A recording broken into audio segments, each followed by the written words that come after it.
Mais moi, ce que je suis en train On essaie d'interpréter, hein, c'est peut-être pas un exercice facile, mais on essaie d'interpréter vos propos. Je vous donne ce droit, sauf que moi je dis que je soutiens les institutions de notre pays dans la gestion de ce dossier. C'est la différence peut-être. Parce qu'on a l'impression que vous êtes en train de dire que l'opération Épervier a remis un peu de l'ordre, a fait taire ceux qui voulaient à tout bout de champ, qui avaient des ambitions politiques. Qui avaient des ambitions politiques. Mais écoutez, lorsqu'on a une ambition politique, Qui n'a pas d'ambition politique?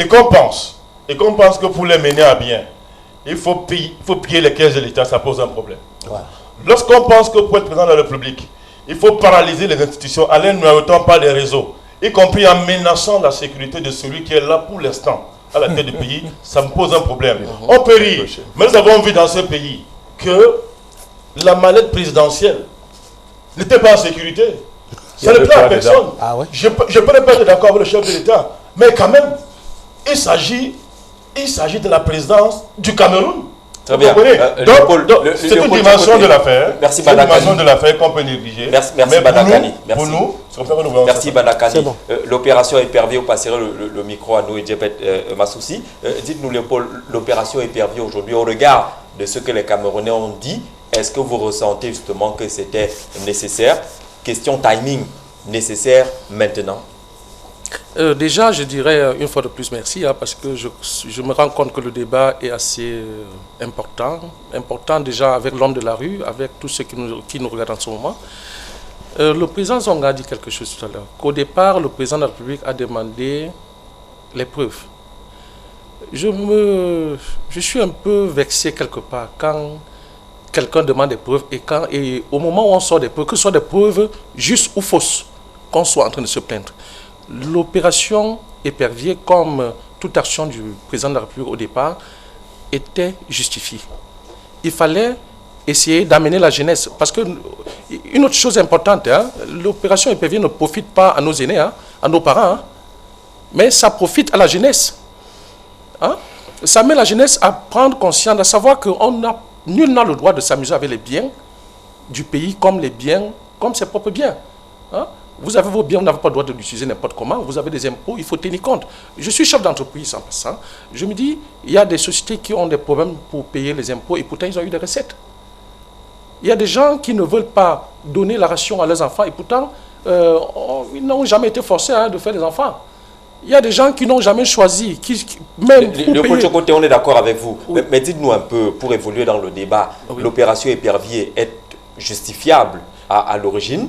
Mais ce qu'on regarde aujourd'hui, c'est quand même que les gens qui ont été arrêtés, si vous permettez, les gens qui ont été arrêtés pour une affaire, parfois pour 0 affaire au départ, on monte une affaire, ils peuvent arriver à être acquittés, mais on vous dit qu'il y a une deuxième affaire qui est en train d'être montée. Est-ce que cela ne peut pas amener ceux qui pensent que justement c'est une opération d'épuration politique à avoir des raisons de le penser fermement? Mais je suis d'accord avec ceux qui pensent de cette manière.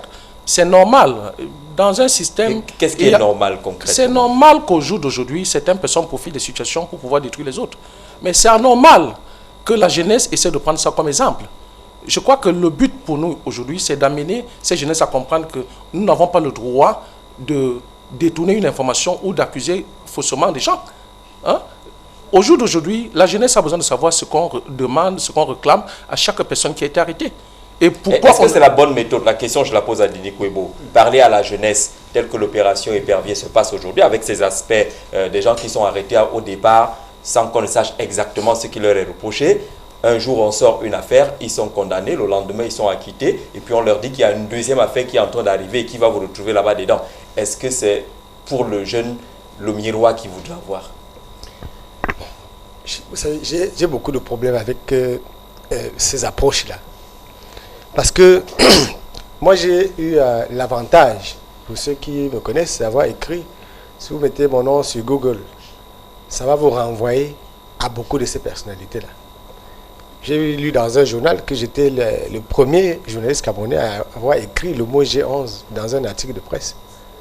C'était ma terminologie. J'étais le premier à écrire sur la secte des Rameaux. Donc j'ai écrit sur beaucoup de choses qui concernent ces personnes-là. Et je suis souvent allé en prison, dans beaucoup de prisons au Cameroun. Il y a des prisonniers qui m'appellent, bon, des détenus, appelons-les comme ça, qui m'appellent tout le temps. Si vous prenez mon répertoire, j'ai au moins 50 numéros de téléphone des gens qui sont incarcérés bien avant les gens dont vous parlez. Parce que quand vous interpellez la jeunesse, vous pouvez heurter la sensibilité de beaucoup de Camerounais lorsque vous parlez. Il y a deux Cameroun. Le Cameroun des gens qui sont en prison. Je vous ai parlé de M. Chiroma qui anime une cellule du RDPC, qui est resté 7 ans en prison. Il n'est pas du RDPC, M. Chiroma. Non, il dit que lui soutient le président de la République plus que les gens du RDPC. Donc, je parlais de sa condition. Il est resté 7 ans en prison, alors que le tribunal militaire a dit qu'il n'a rien fait. Mais il est toujours avec lui. Donc, je ne sais pas pourquoi, et ce serait difficile pour moi, de m'apitoyer sur le sort, par exemple, de quelqu'un qui a vu... Vous savez, le Premier ministre qui est aujourd'hui détenu, je l'ai rencontré quand il était en fonction. Et il expliquait comment est-ce que le chef de l'État mène méticuleusement une lutte contre la corruption.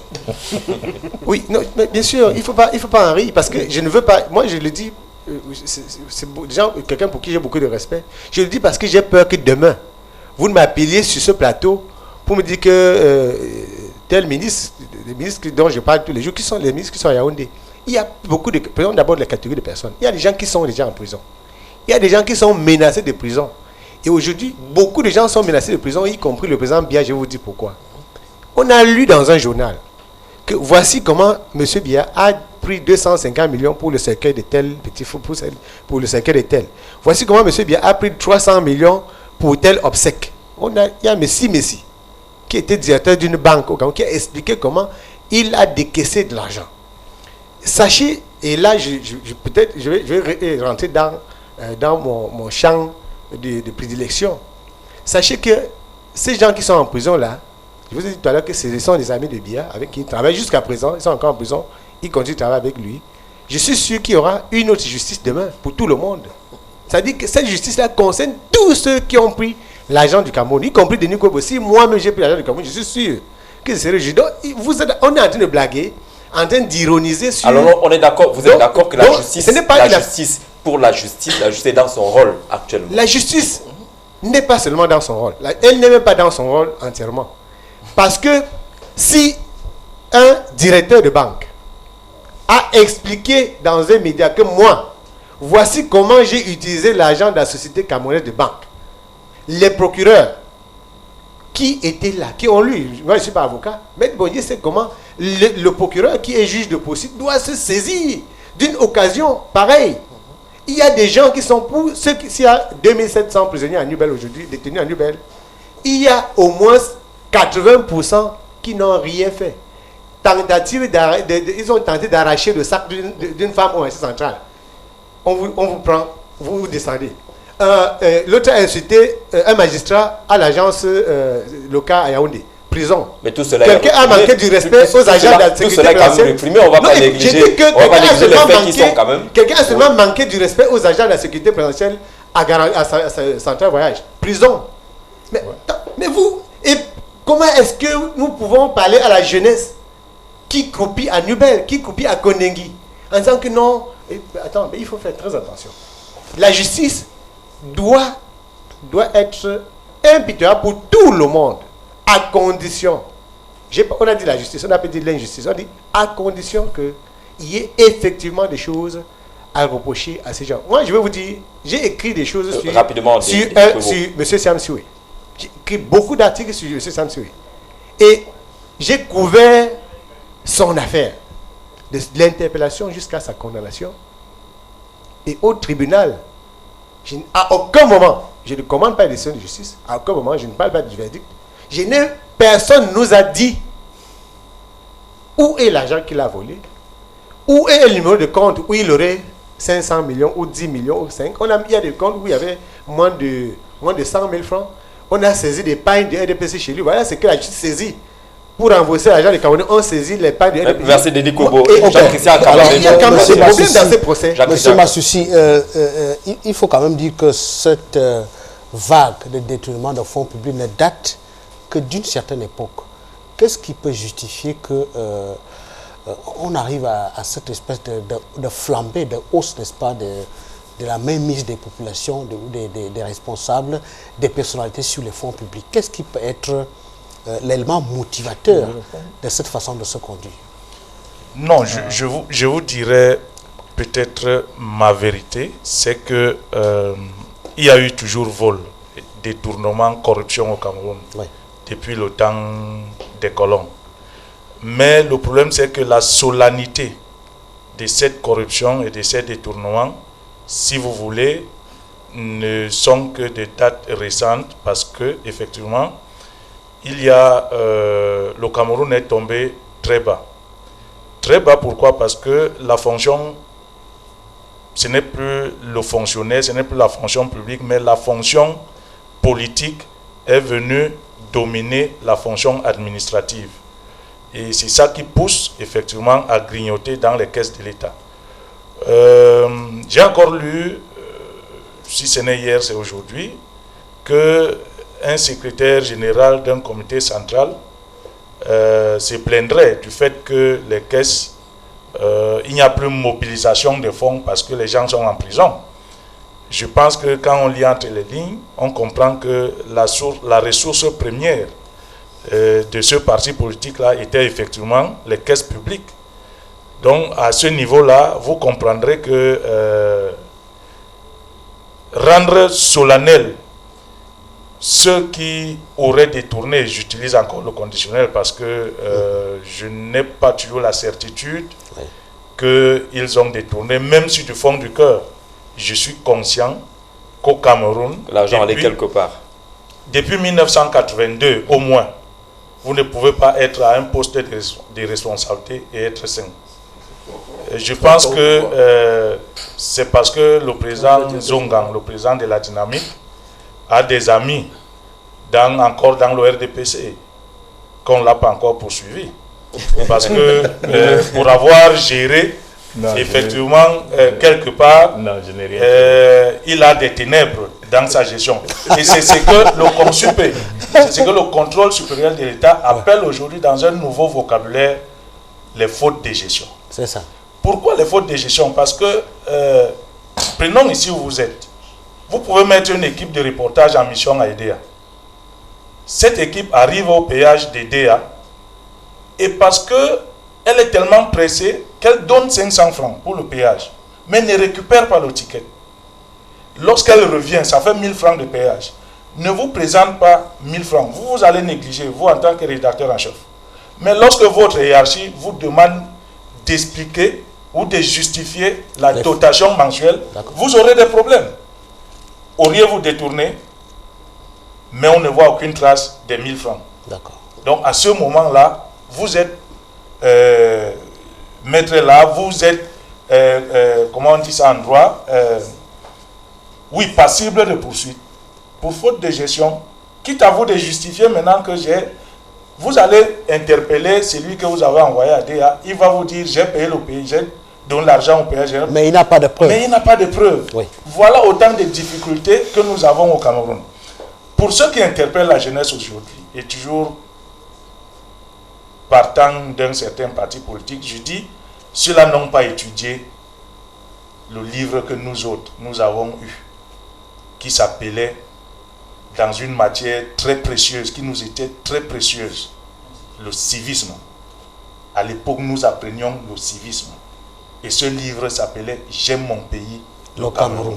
Merci. Je pense que beaucoup un élément de réponse d'Albert Zongang sur justement la montée que Jean-Christian signalait tout à l'heure, des faits de corruption, de détournement. Est-ce qu'il y a une époque, pourquoi c'est à cette époque-là qu'on localise aujourd'hui les grands crimes économiques, entre guillemets? Je voudrais d'abord dire à mon très cher ami que j'ai eu cette chance, par ma vantardise et ma gourmandise, de ne rien gérer. Au moment où j'allais gérer une commune à Douala, on a estimé à l'époque qu'un Bamileke ne pouvait pas être maire à Douala. Et aujourd'hui, celle qui conduisait la harde contre moi gère une partie de cette commune. C'est Dieu qui m'a préservé. Au moment où je devais entrer au gouvernement, j'ai dit à Chidi Achou que je voulais un salaire qui équivalait à mes recettes dans mon cabinet. Il m'a dit que Minister is not only salary, there are many advantages. Et je lui ai dit que du fait d'avantages, je veux un salaire concret. Je ne suis pas entré au gouvernement. Quand j'ai été nommé pour quelques heures, délégué du gouvernement à Douala. Ça n'a pas prospéré parce que tout de suite, on a rappelé au chef de l'État que ça serait un danger que de mettre un Bamileke ici. Quand il a fallu que je gère la section, et à l'époque c'était démocratique, à 5 h du matin, on a rappelé qu'entre un serpent et un Bamileke, il vaut mieux conserver le serpent, et on a préféré Ekindi à moi. Donc il y a l'orgueil. Quand je suis arrivé à l'Assemblée, je n'ai pas eu la chance d'être député du bureau, j'étais ce qu'on appelait député ordinaire. Donc de toute ma vie, je n'ai rien géré. Les micro-projets quand même. Les micro-projets, je suis l'un des rares. Et à notre époque, vous faites bien de le souligner, à notre époque, le député ne touchait pas l'argent. Le député indiquait à l'administration un travail qu'il fallait faire en son nom. Et mes micro-projets ont servi une année pour améliorer la case des chefs traditionnels du Vouri, parce que j'étais de Douala, parce que j'étais député du littoral, à une autre année pour creuser des puits dans des sous-préfectures. C'est quand la démocratie des bandits est arrivée qu'on a décidé que le député prendra une partie de l'argent de l'État pour aller gérer. Alors il est sorti de son rôle de contrôleur pour être gestionnaire. Et personne n'a craché. C'est pourquoi il leur est impossible d'initier une commission d'enquête sur la gestion de la part qu'on a confiée à leurs camarades. Très bien, on a retenu que vous n'avez rien géré et que par conséquent, vous n'avez pas des ténèbres. Et je voudrais vous dire que quelques ténèbres que je n'ai pas d'amis au RDPC parce que je suis leur bête noire. Vous savez que quand vous connaissez... On vous a vu très à l'aise à côté de votre camarade de toujours, Grégoire Orna Bamenda. Je ne sais pas ce que vous appelez aise. Peut-être que celui qui n'était pas à l'aise. Non, je suis à l'aise d'autant que celui dont vous parlez là, je suis son père politique.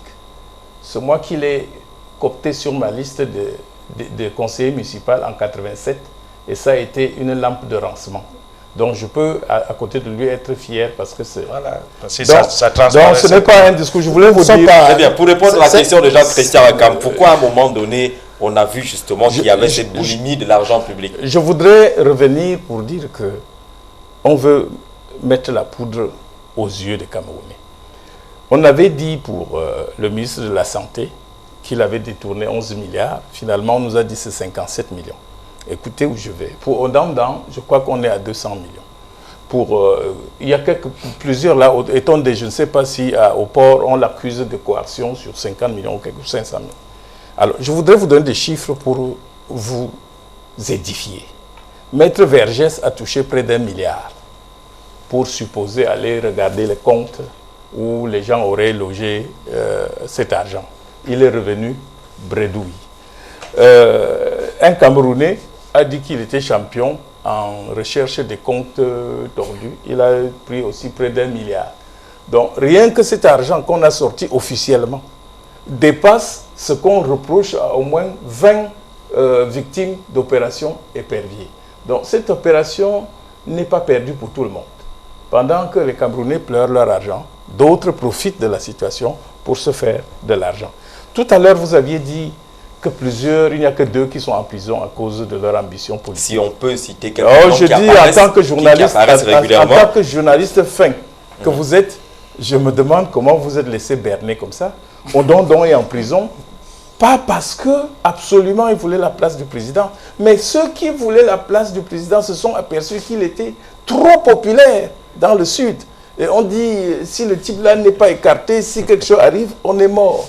Abba, pareil. Vous allez parler d'Eric Kingé, vous allez me parler de Marafa. Le grand problème de Marafa a été précipité par cet accueil qu'on ne réserve qu'au grand chef de l'État quand il est descendu au nord. Donc, il y a des... Il y a toujours un lien que vous trouvez. Mais j'appelle qu'il y a un cannibalisme politique terrible. Mais vous êtes un leader politique, Albert Zonga. Ouais. Dans le fond, quand même, si on se rend compte que notre pays aujourd'hui a quand même des caisses suffisamment vides, cet argent s'est volatilisé. Laissez-moi vous dire que ce n'est pas même l'aveugle voit. Un pays qui produit du pétrole, un pays qui a une forêt qu'on a pillée, un pays qui a des minéraux ne peut pas être aussi pauvre, ne peut pas être dans la situation où nous sommes.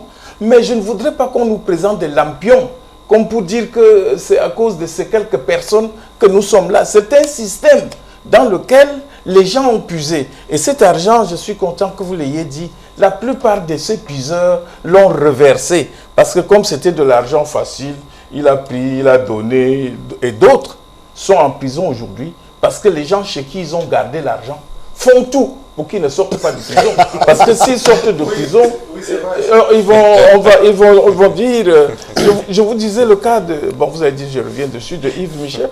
Des personnes qui... Oui, Jacques-Christian, vous pouvez je vais m'adresser à Maître Bondje. Maître Bondje, pour demander un peu si les deux événements cumulés, à savoir la libéralisation de la vie politique et la crise sociale qui est survenue après, est-ce que ces deux événements n'ont pas concouru à faire en sorte qu'il y ait comme une pédale douce sur la gestion de la famille politique afin qu'elle n'explose pas? Oui, s'il te plaît, Maître Bondje, avec ta permission. J'avais oublié quelque chose d'important. Oui, parce que vous avez dit pourquoi maintenant. Je voudrais rappeler à votre attention et à l'attention des téléspectateurs que ce pourquoi Marafa est poursuivi sont des faits qui remontent à 11 ans. Donc, on a une mémoire sélective et on ressort le dossier quand c'est intéressant. Donc, ce n'est pas hier. Très bien, mais l'opération n'est pas encore bouclée. Ce n'est pas encore bouclé. Peut-être que d'autres dossiers et d'autres noms vont surgir. La réponse de Maître Bondje par rapport à la question Jean-Christian. Oui, je voudrais revenir pour dire que à l'orée, quand même, quelqu'un a parlé de 82, à l'orée de la prestation des serments du deuxième président camerounais, les mots-clés étaient rigueur et moralisation. Oui. Donc, à ce moment-là, déjà, je crois que... Ils ne les auraient pas imaginés au hasard. Au hasard, ça veut dire qu'il y avait certainement un état des lieux, puisque lui-même, il avait longuement fonctionné dans notre administration, et il y avait une clarté, il y avait une volonté politique de pouvoir mettre fin ou diminuer justement ces ardeurs. Mais il faut lire aussi l'histoire. Il faut lire l'histoire, il n'y a pas de fumée sans feu. Vous savez qu'après, il y a eu le coup d'État, vient la crise économique, etc., le discours de la bolle, la libéralisation de la vie politique. Et le clou s'achève avec le Cameroun, premier pays corrompu, avec surtout aussi le 11 septembre, qui a permis aux États dits communauté internationale, mais aux États-Unis en fait, de regarder de plus près ceux qui avaient les fonds dans les banques étrangères. Et beaucoup ont constaté que le Cameroun quand même avait une situation pas des moins critiques. Certains potentats étaient quand même très riches et avaient des patrimoines. Pas seulement le Cameroun, hein, beaucoup d'États africains. À partir de cet instant-là, on peut commencer à se dire que non seulement il y a une volonté politique qui rend d'ailleurs politique cette opération, parce que c'est la volonté du chef de l'État d'assainir les mœurs publiques. Opération Épervier, c'est peut-être le nom donné par des journalistes, mais en fait, c'est l'assainissement des mœurs publiques. Mais il ne faut pas oublier qu'avant ces opérations, aujourd'hui, il y a eu quand même des grandes opérations. Vous vous souvenez de Kolofanga, le Kolofanga qui avait été à la Poste. Ça fait quand même plus de 30 ans aujourd'hui. Effectivement, que ce monsieur, il en est même mort dès la sortie après le commissaire Yap, des commissaires Yap, etc., etc. Mais on peut dire, et ça je le soutiens, si aujourd'hui on a un regard beaucoup plus pernicieux, c'est eu égard à la personnalité de ceux qui sont arrêtés et eu égard au montant colossaux de détournement. Mais je crois que c'est une opération qui est normale, puisque nos lois, nos règles interdisent effectivement de toucher au bien public pour soi-même ou pour les autres. Mais la grandeur et la suffisance est venue du fait que vous avez aujourd'hui un Premier ministre qui est entre le clou, vous avez des ministres, etc., etc. Mais c'est une opération normale. Et cela renforce d'ailleurs l'idée que nous sommes dans un état de droit. Parce qu'un état de droit, c'est la loi qui devrait guider tout le monde. Mais personne ne doit être au-dessus. Mais il y a quand même un fait, c'est qu'on a remarqué un peu qu'il y a des gens qui étaient d'abord arrêtés avant d'être inculpés. Est-ce que cette procédure est normale? Cette procédure, Bandakani a certainement la réponse, on reviendra à Maître Bondje tout à l'heure. Est-ce que cette façon de faire n'est pas celle qui a justement installé le genre de débat qu'on a actuellement au Cameroun? Oui, c'est pourquoi je vous disais tantôt que nous avons un problème avec nos textes de loi. Mais avant cela, je voudrais quand même, pour l'histoire, dire que Paul Biya n'a pas inventé les concepts de rigueur et moralisation. Quand vous parcourez le discours de Amadou Ahidjo au congrès de la maturité à Bafoussa en 1980, vous trouvez qu'il a dressé et qu'il avait parlé de rigueur et moralisation dans son discours de politique générale. Donc ça veut dire que... Pour dire que les deux avaient certainement fait le même état des lieux, qu'il y avait oui, en principe, pour dire que à partir de 1972, avec l'histoire de la Coupe des Nations, que la seule d'ailleurs que nous avons organisée, nous avons connu des états financiers qui n'étaient pas honorables. Ouais. Et Ahidjo n'a pas attendu 11 ans. Il a sévi. Vous vous souvenez de la prison de Kwame Samuel. Vous vous souvenez aussi du limogeage du ministre. Donc, il n'a pas attendu longtemps, il a sévi. Ce qui nous dérange dans l'opération Pervier, c'est cet entassement de faits. Et cette bombe à retardement, si on peut le qualifier ainsi, qui fait problème, et notamment la qualité des personnes qui aujourd'hui tournent autour de ces affaires. Mais si vous voulez, quand on prend le code des procédures pénales, vous allez voir qu'on a un problème avec ce qu'on appelle généralement, c'est vrai, je parle sous le contrôle de maître. Mais vous aidez tout à l'heure, allez-y dans le voie. Oui. Il y a ce qu'on appelle la détention provisoire. Très bien. Oui. La détention provisoire qui est définie à l'article 218. La détention provisoire est une mesure exceptionnelle qui ne peut être ordonnée qu'en cas de délit ou de crime. Or, la question que Jean-Christian pose, c'est que pourquoi on arrête les gens avant de les... Et on cherche le délit ou le crime. Et on cherche le délit ou le crime après. Et quelquefois après plusieurs années. Voilà. Donc, je vous dis qu'il y a des techniques d'écriture dans ces textes qui, à un moment donné, nous amènent parfois, pour les non-initiés, à croire qu'effectivement, il y a chevauchement.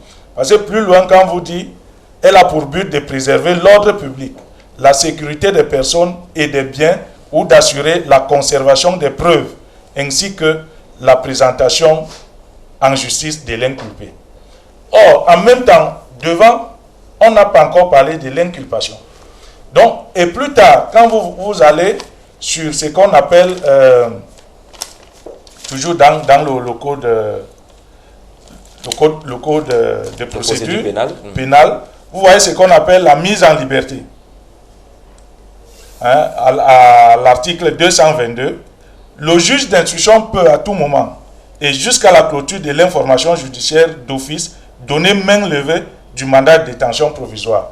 Ceux qui sont arrêtés, avant qu'on ne dise même pourquoi ils sont arrêtés, moi je pense qu'il y a un problème avec le droit.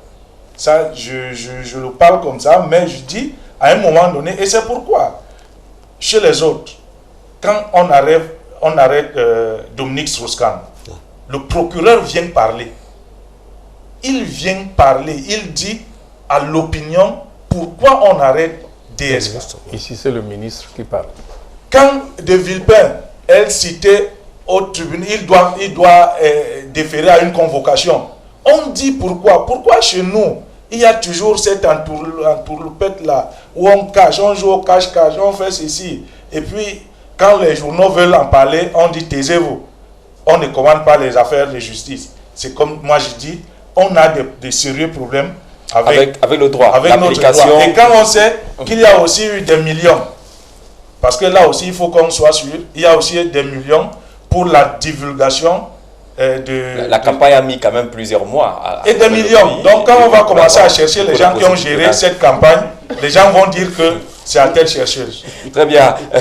Léopold Tchokoté, lorsqu'on écoute ces interventions, quand même, les problèmes avec le respect des dispositions légales dans notre pays, est-ce qu'on peut ne pas évoquer les aspects soulevés par Albert Zongan tout à l'heure, qui rendent quand même assez flou les belles ambitions que vous avez présentées concernant l'opération Épervier?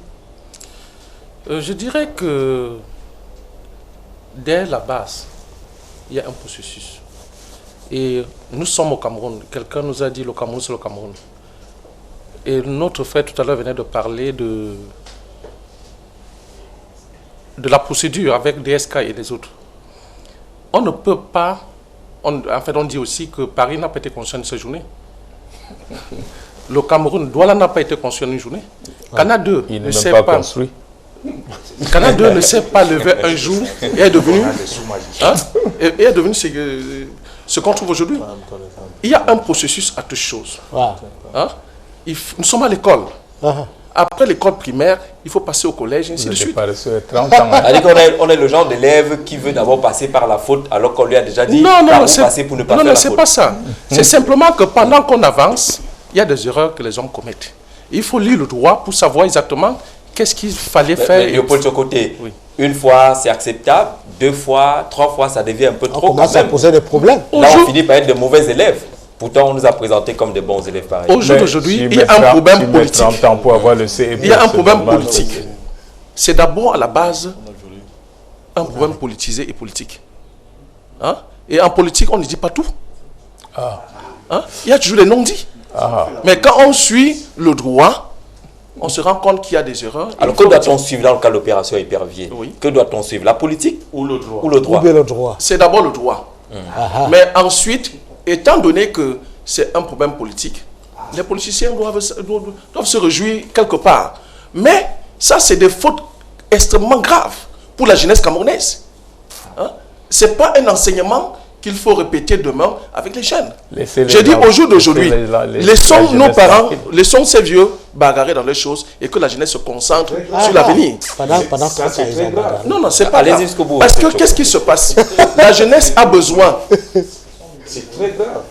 La jeunesse a besoin de savoir que hier, les gens ont subi et que à ce jour ou plus tard, nous n'avons pas le droit de revenir sur les mêmes erreurs. Le frère venait juste de nous dire que le frère président Aïdjo a présenté la rigueur et moralisation en 1980. Ça voudrait dire qu'il y en a que continuer avec le système. C'est bonnet, blanc, blanc, bonnet. Il a suivi une voie. Il n'a pas su exécuter comment on appelle? Qui n'a pas su exécuter? Le président Biya? Le président Biya n'a pas su exécuter parce qu'à un moment, il nous a dit présenter les preuves. Et pourtant, lui-même au départ a présenté la rigueur et la moralisation. Les preuves viennent d'où? Viennent comment? Voilà, Marafa au jour d'aujourd'hui. Est-ce que c'est cette attitude-là, pour répondre à la question de Jean-Christian Ankam, qui a fait qu'à un moment donné, tout le monde ait trouvé des portes ouvertes, les caisses ouvertes, et puis chacun s'est servi? Mais quand vous laissez quelqu'un 30 ans directeur de société, c'est pour qu'il fasse quoi? Et président de la République, ça ne gêne pas aussi? 30 ans. 30 ans, ça gêne. Quand quelqu'un met 30 ans directeur de société, il va finalement prendre la chose comme si c'était sa chose. Président Badaka.